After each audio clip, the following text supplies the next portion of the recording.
Fala aí galera, beleza? Tô fazendo um vídeo, na verdade refazendo, porque ontem à noite eu fiz uma live ali após o jogo do São Paulo, mas o YouTube resolveu me sacanear. Eu tentei ficar enviando o vídeo o tempo todo, mas o vídeo de forma alguma eu conseguia ter êxito no envio do vídeo. Até deixei nas minhas redes sociais, no Instagram e no TikTok, falando que tinha um vídeo aqui já rodando, crente que tava rodando aqui aqui no YouTube, e foi minha primeira live que eu consegui fazer. Tive, obviamente, até porque eu tenho poucos inscritos ainda, com fé em Deus isso irá mudar. Tive as primeiras interações de verdade em uma live, né? Vou começar a programar mais as lives para ver se eu tenho mais êxito. Mas estou aqui para falar sobre o jogo de ontem do São Paulo contra o Botafogo aqui no Rio, no Engenhão. Até eu tinha a perspectiva de assistir o jogo, mas infelizmente por variedade de motivos eu não consegui assistir o jogo, né? Ontem o São Paulo entrou com a escalação que vinha fazendo em alguns jogos anteriores, que era um zagueiro, que era o Ferrarese, lateral direito, que variava entre a linha de 3 e a linha de 4 ali da defesa, com o Cedric fazendo às vezes um ala ou um meio campo, um ponta pela direita ali,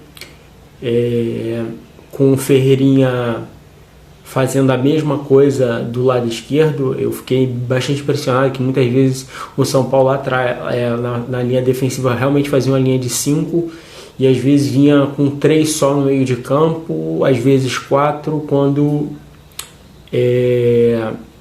o Alves no primeiro tempo descia para defender ali. Só quem sobrava mais era o Caleri, né? O Alves que foi colocado de titular ali até de uma forma um pouco surpreendente ali no lugar do Luciano. O Caleri tinha retornado de uma suspensão do jogo contra o Atlético Mineiro, e não jogou contra o Cruzeiro, tinha sido expulso, e infelizmente até pelas últimas notícias o Caleri rompeu o ligamento cruzado e deve ficar aí pelo menos 8 meses fora, ou seja, perdeu o campeonato praticamente todo. Mesmo que esse ano o campeonato vá até dezembro, o final de dezembro ali praticamente, a gente ficou sem o nosso camisa 9. E já não era uma fase muito boa dele, principalmente no brasileiro. Tudo que aconteceu com o Caleri nesse brasileiro aí foi já complicado. Perdeu um pênalti no primeiro jogo, expulso no segundo, ficou cumprindo a expulsão no terceiro e se machuca no quarto. É um inferno astral realmente pro cara. Infelizmente, está praticamente fora do campeonato. O André Silva entrou no primeiro tempo ainda ali, quando o Caleri ainda se machuca.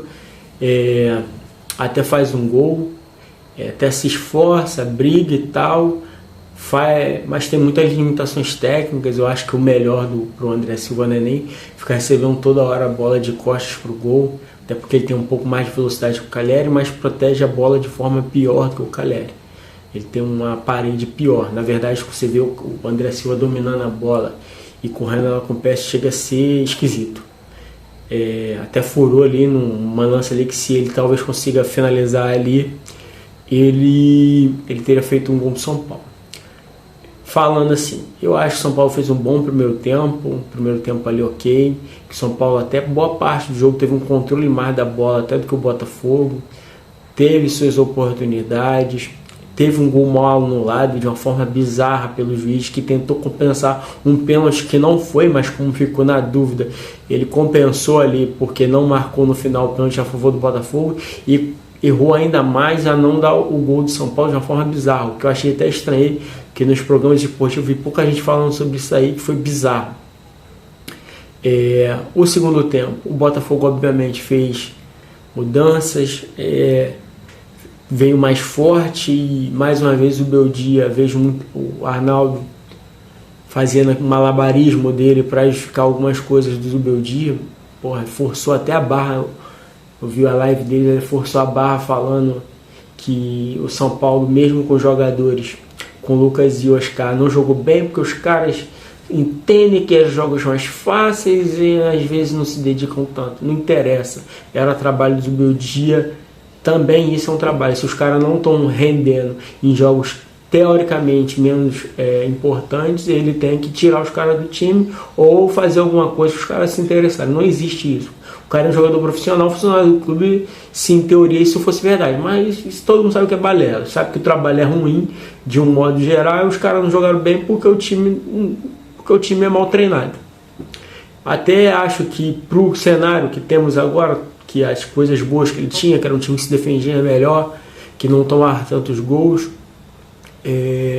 que é um time competitivo, eu acho que até isso está se perdendo, que no segundo tempo ali o time aceitou o Botafogo pressionar, ele não fez nada para mudar, ele não tem leitura tática, porque se ele tivesse leitura tática, ele teria percebido que o meio do campo de São Paulo já tinha perdido, até porque com 2 jogadores só de meio, ele jogando às vezes com os pontas na linha de ataque lá, quando o São Paulo tem que fazer uma transição defensiva, só fica com 2 no meio de campo. Então, tanto o Alisson quanto o Marco Antônio teve que se desdobrar. Fizeram um ótimo primeiro tempo, mas não tinha como manter aquele nível. Quando ele entendeu que o Botafogo preencheu ali os setores ali de meio de campo e que a superioridade numérica já não estava dando mais para os caras das pontas acompanhar e se posicionar, ele tinha que ter feito mudanças. E sim, a mudança era preencher mais o meio de campo e não ter colocado o Luciano, talvez. Ter colocado o Bobadilha, que era um jogador de meio de campo que tem umas características mais aproximadas de volante. O Luciano entrou muito mal, acha que ele demorou de novo a fazer substituições.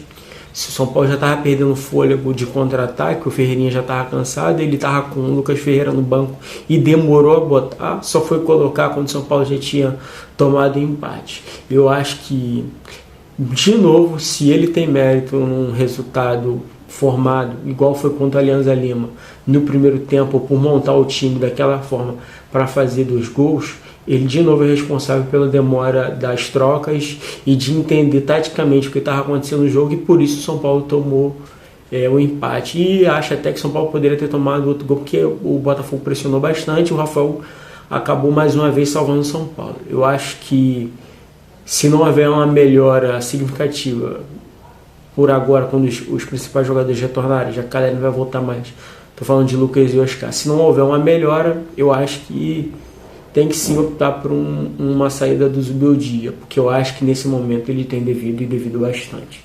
Valeu, galera, obrigado aí por acompanhar o vídeo, eu peço que vocês curtam, comentem, compartilhem esse vídeo, me ajudem a chegar meu primeiro 1K aí de inscritos, vai me ajudar bastante. Valeu, galera, tamo junto e vamos em São Paulo.